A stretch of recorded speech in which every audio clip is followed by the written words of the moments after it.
can change this world if you keep on going. Hey, what's up, everybody? You're truly in the space, in the place once again, Mickey Smith Jr., and we're glad you're here. We call it See the Sound. Yep. And glad to have you with us, Josh, man. It's always a pleasure to be able to connect and, most importantly, be able to share and to be able to serve in this season. This podcast is for nothing more, not to preach you, not to teach you, but to remind you of your sound, of your significance. And that's what we hope that you take away with each one of these episodes. So, yeah, man, what we got today? So, super excited today. We're hitting a topic that is very relevant. They not like us.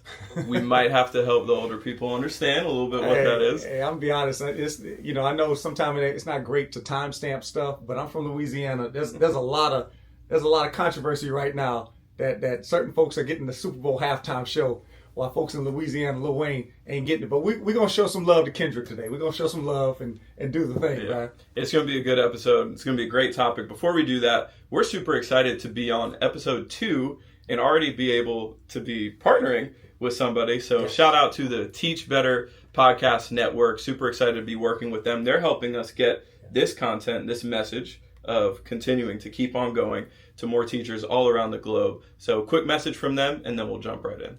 This podcast is a proud member of the Teach Better Podcast Network. Better today, better tomorrow, and the podcast to get you there. Explore more podcasts at www.teachbetterpodcastnetwork.com.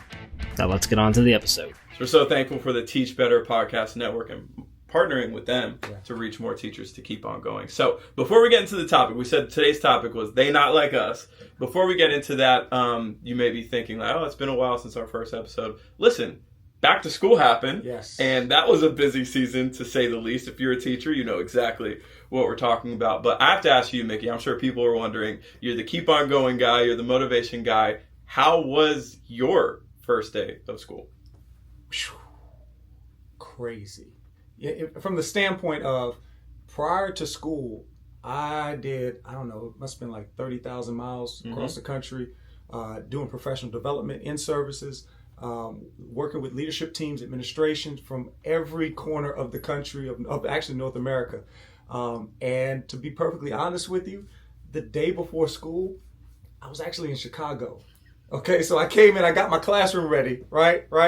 And I took a late flight, went to Chicago, poured into those educators, took a red eye back. Goodness. Landed that morning, Ubered into school. And when I tell you, the absolute most amazing first day I've had in quite some time. And wow, I can't even really take full credit for it from the standpoint of it had more to do with the seeds I had sown up until now. Up until now, there's systems I use in my classroom, and sometime I was thinking, man, this really isn't going anywhere. And then that first day of school, when I tell you there was one particular group of students, because I work with them multiple years, that walked into class, immediately knew where to put their belongings, was directing new students that had just transferred into the school, to speak. And when I walked out, they're in their chairs ready to start. I'm thinking they set me up. I'm thinking it's a setup, but it was like they were ready. They were prepped up to be who they needed to be from day one. So I not a plug, but I guess a plug. I got this thing called First Days Lasting Ways. If you want to know more, you can find out more on any of our platforms. But that's how my first day went. It actually went fantastic. Now, what did I do after school? I immediately went to sleep. I don't even remember going to sleep. I just remember waking up the next morning. So you got into town the morning of the first about day. 5:30 that morning. That's so crazy. And no caffeine. No caffeine. Still not one sip. I'm staying strong, y'all. It doesn't make sense. It doesn't make sense at all. So a couple things to note. There's been so much, because there's probably a teacher listening like, how? Yeah. How do you come in to a classroom that's set on that? And maybe you could speak on that briefly. How many years of, preparation has it taken to set up a culture like that, of where the students are coming in and they already know the deal in the system? I'm gonna be honest with you. The journey is always greater than the destination for me. Oh yeah. And I think when you can have that mindset of that, then it allows you to enjoy each and every moment.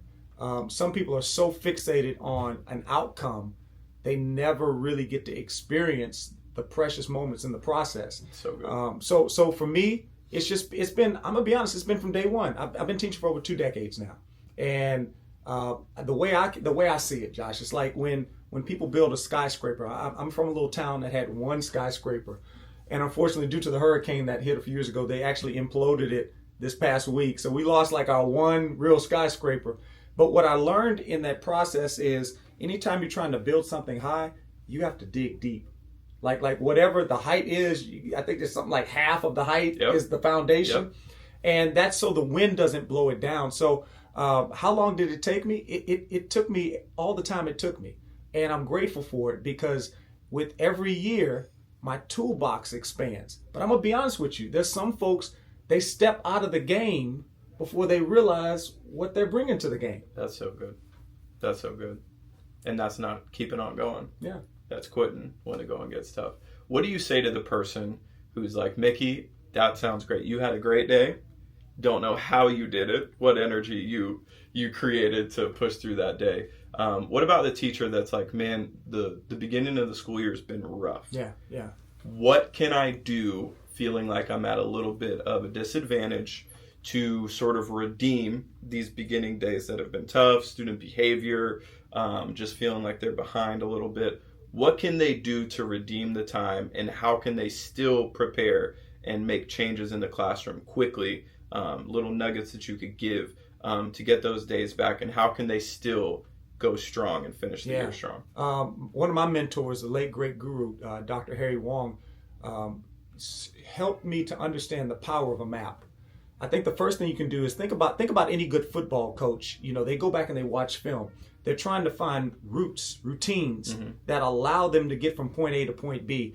And so much of teaching has no thing to do with teaching. So the first thing I would challenge anybody to do is to look at your classroom map, your management action plan.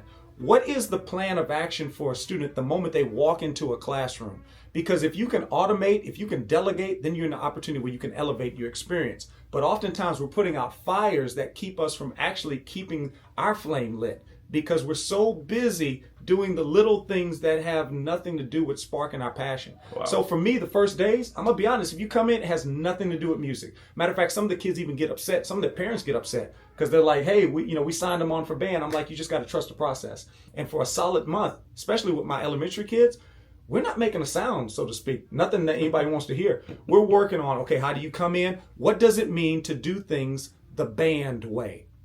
My big advice to you is to consider creating your own way of doing things. What's the civics way? What's the math way? What's the English way? Nothing that has anything to do with the subject matter, but it's how you move in the manner that you move in that class. And on top of that, are you creating more than a class? I believe in creating an experience. So that experience means we have our own language. They not like us. You come into our classroom, they don't talk. We don't talk like them. They don't talk like us. They don't move like us. Everything we do is a little bit different. It's a little bit more See, the band, we move a little bit bigger, a little bit better, a little bit stronger.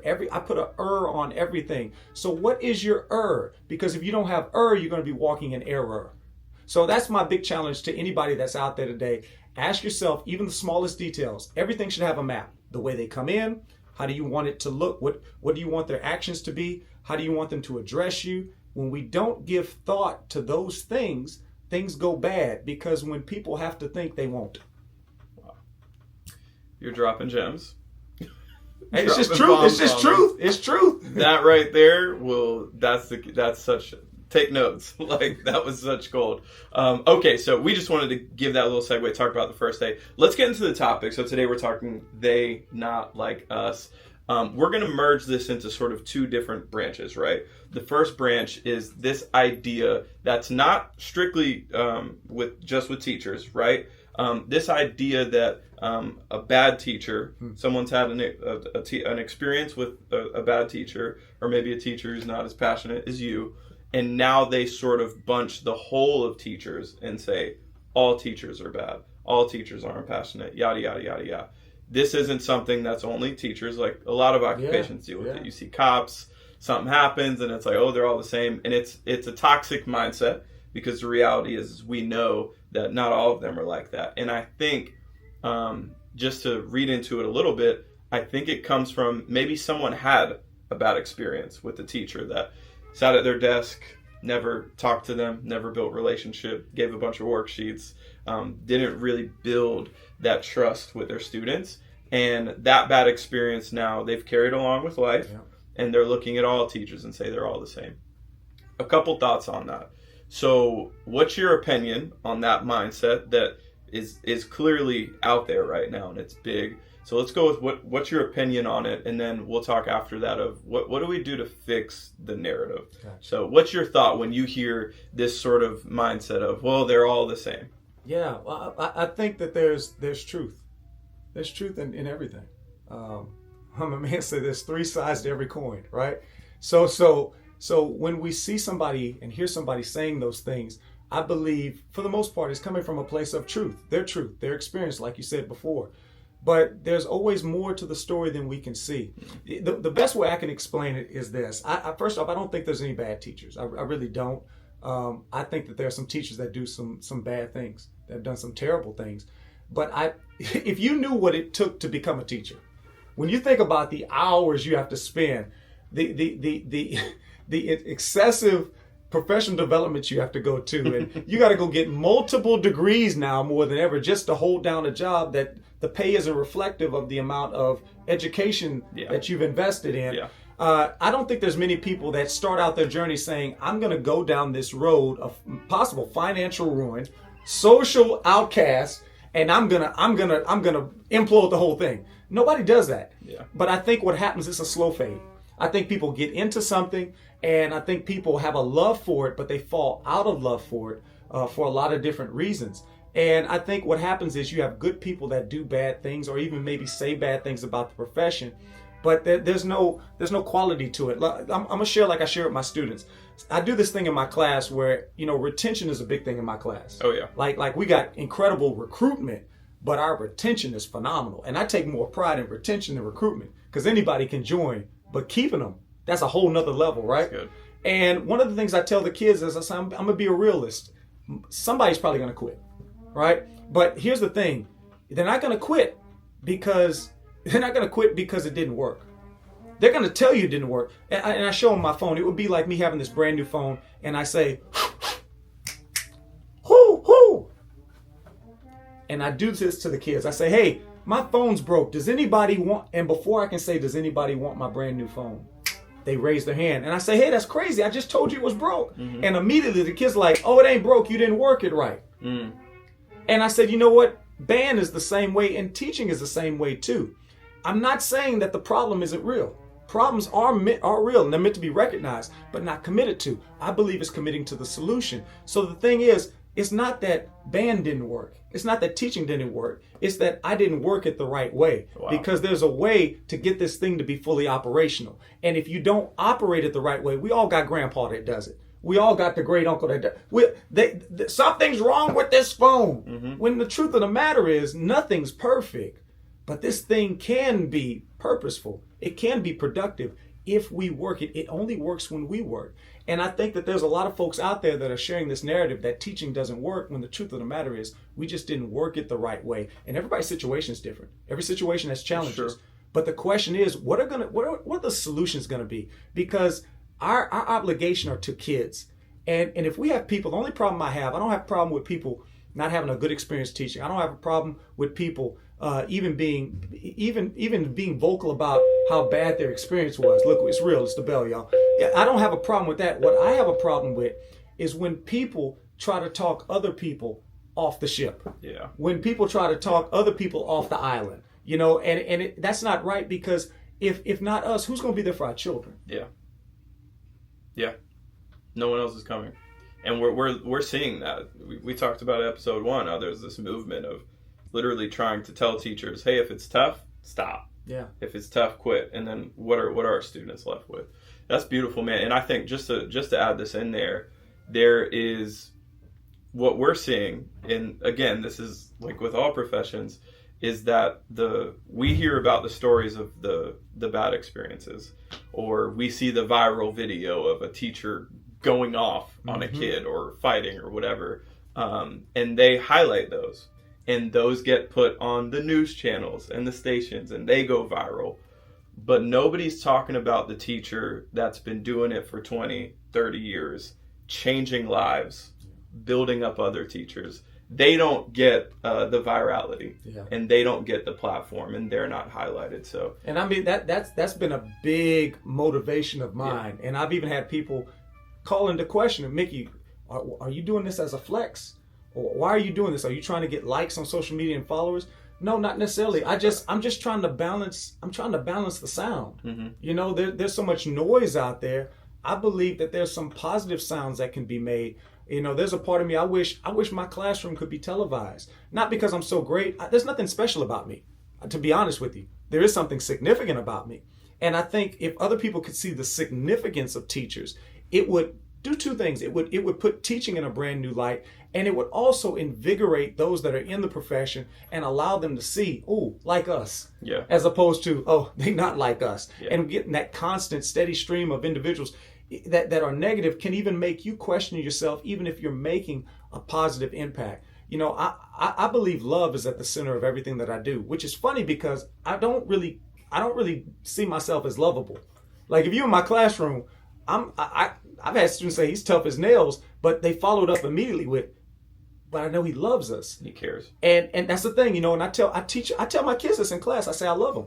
And I have to be careful with that because I know everybody's idea of what love is different. So I define it as love. Love is care and consistency. Wow. That's I good. care and I'm consistent. Yeah. So I'm your sound adult. I'm going to show up for you. Yeah, I'm going to show up for you. I mean, I'm not your friend.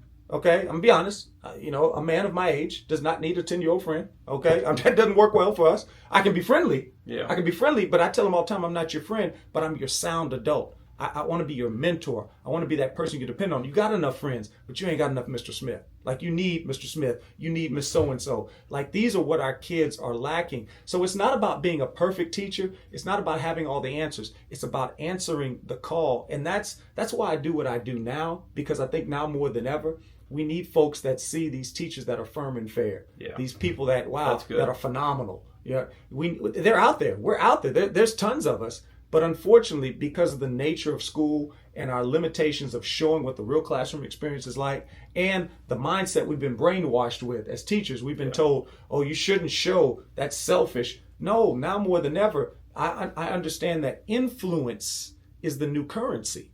You know, if you're going to instruct a kid, you can't instruct if you don't have influence. And you can't have influence if you don't have relationship. And you can't have relationship if you don't have trust. But at the center of that bad boy is influence. That's why kids listen to people on social media, because they are social media influencers. Yeah. So to all my educators out there that are winning in this season in a powerful way, I need your sound to be stronger.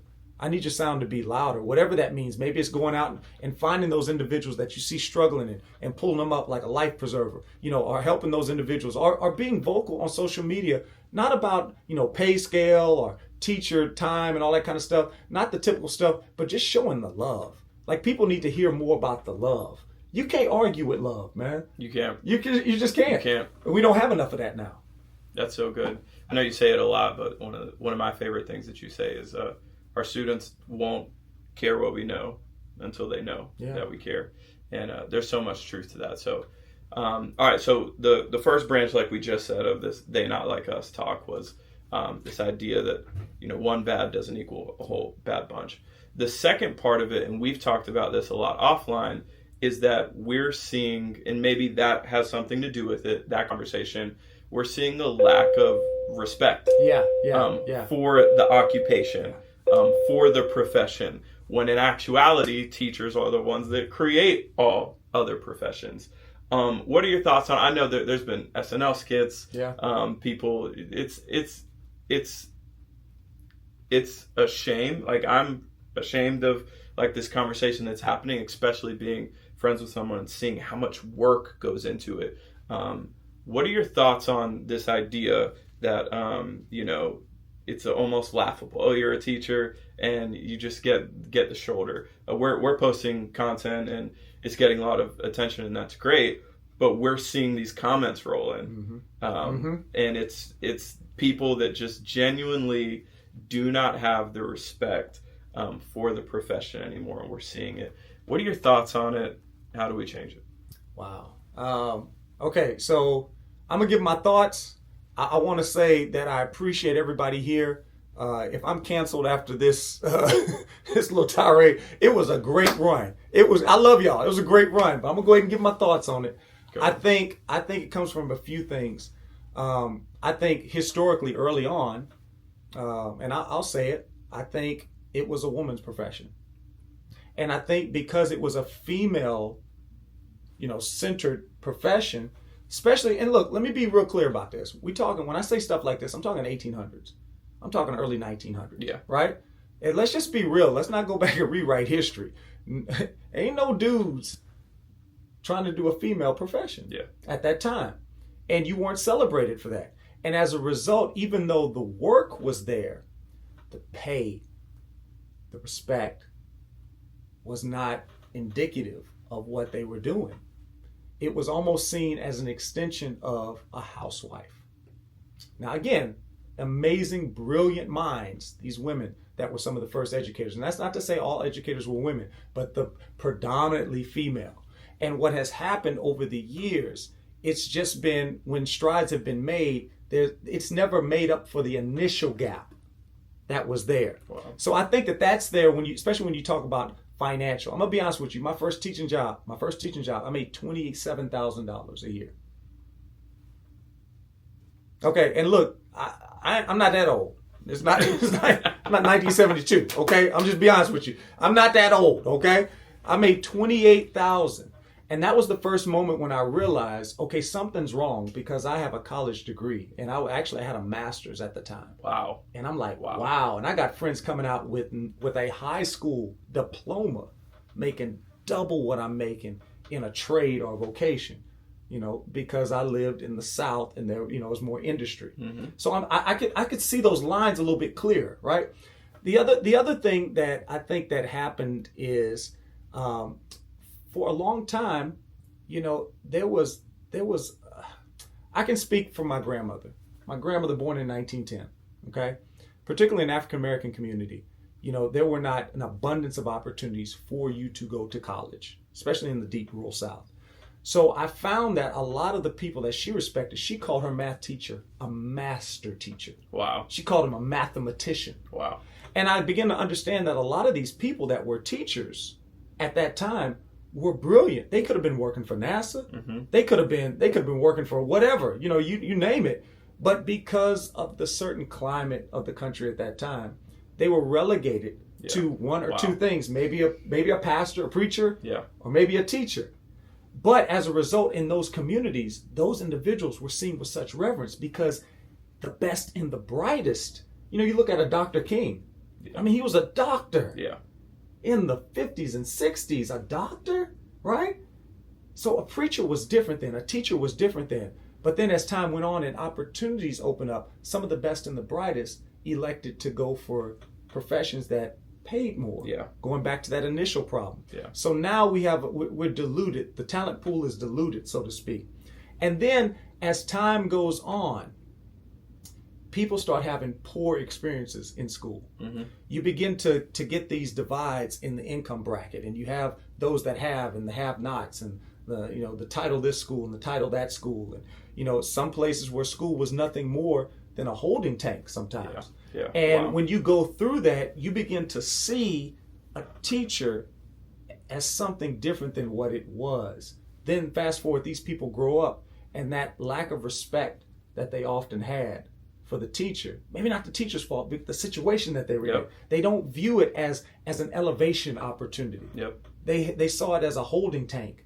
They saw it as somebody holding them down, somebody that didn't get them, because now what happens is you have teachers that are not invested in that community, that are not from that community, not like us, but they're trying to teach us. And what happens is there's a disconnect, and that becomes permeated in that person's brain. And every time they see it's trauma. Every time they see a teacher, they hear about a teacher, they think they're not about anything. They're not like us. And now it becomes this divide. And now more than ever, it's harder to get people to buy into this idea of teaching, because then Hollywood took over. Yep. And then these ideas of those that can't teach, which is absurd.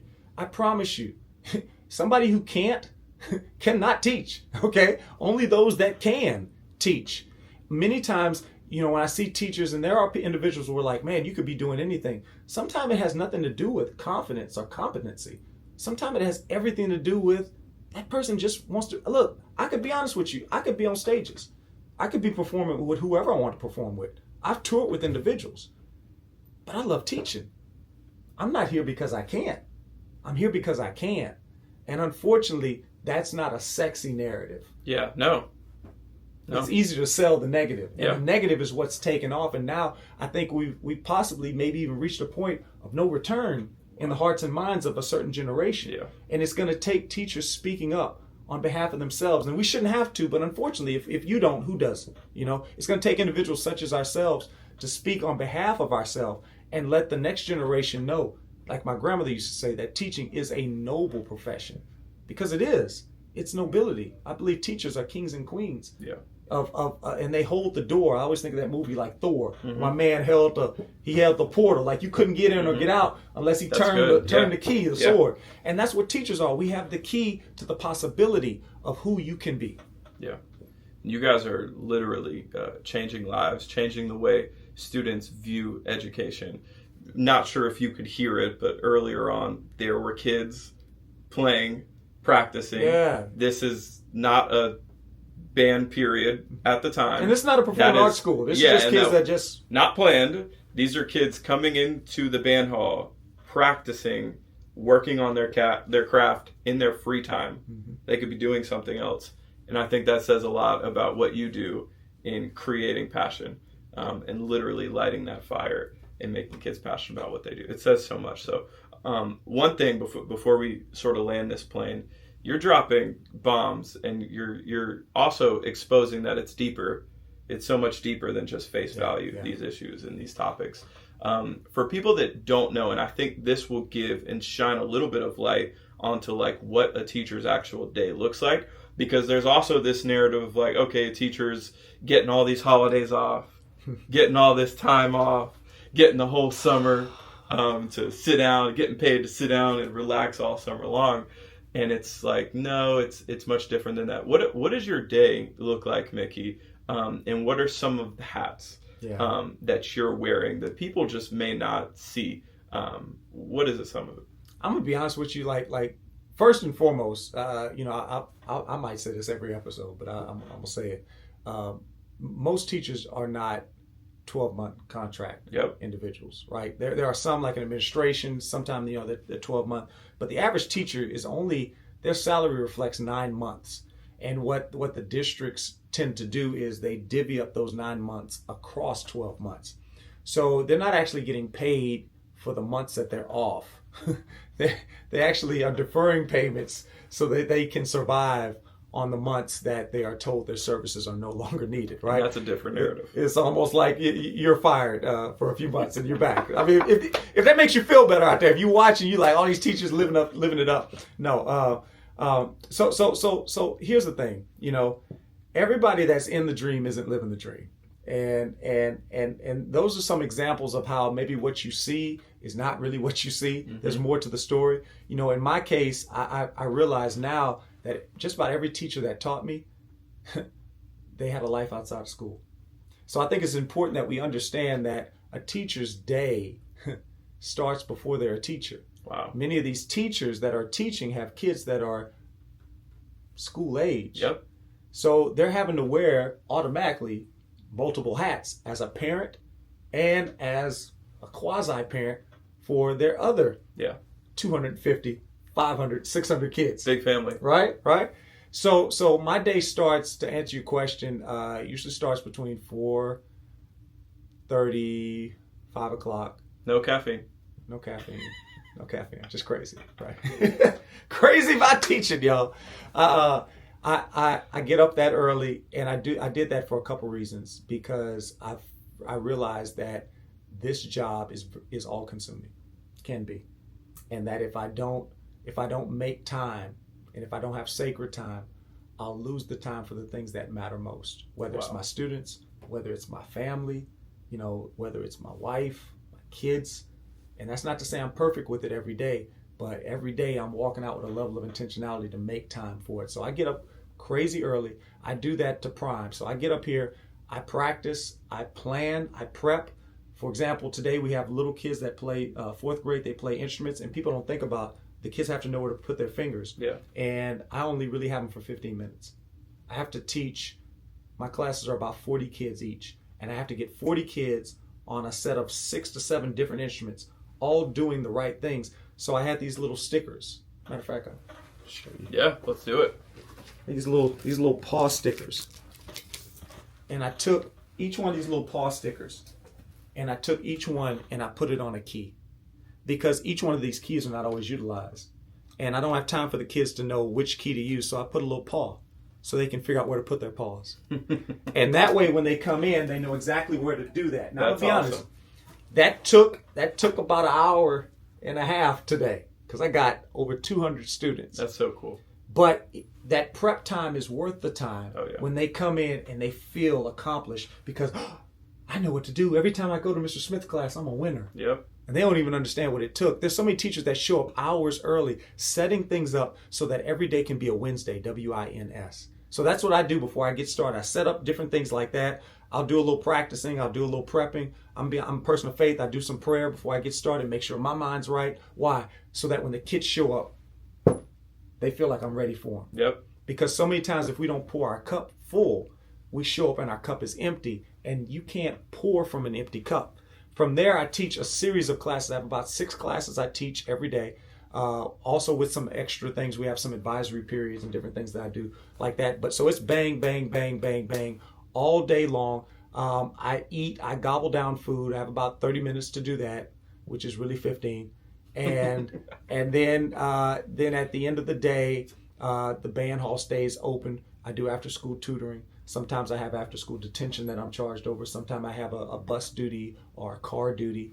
I also provide different services here at the school for different kids. So sometimes I'm not leaving here till 5:30, 6 o'clock. Wow. So it's possible. There are many days, no, not possible. It's quite routine that I'm here from just say 5:30 a.m. to 5:30 p.m.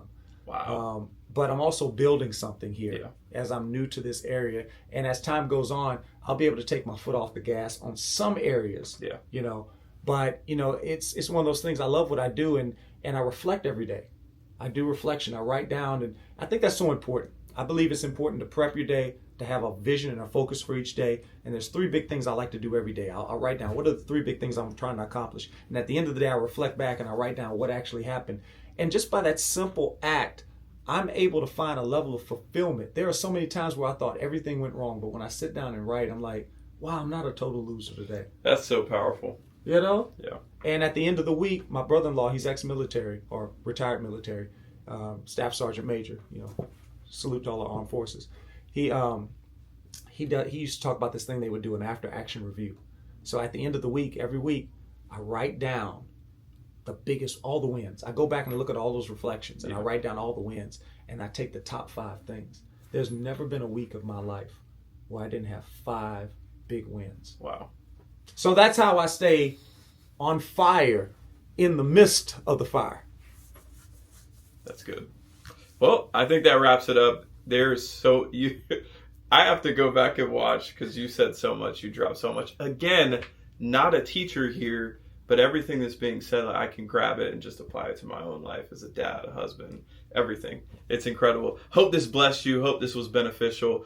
If you don't know, Mickey has tons of resources that are available to help teachers. You could go to MickeySmithJr.com. You could click the link in the bio and the social media pages and all that. But we're just dedicated to helping teachers and encourage them that no matter what they're facing, no matter what they're going through, they can keep on going. And that's what this is all about. And if these podcasts are a benefit or a blessing to you, I encourage you to incorporate them into your professional learning communities, your PLCs, your staff level meetings, your grade level meetings.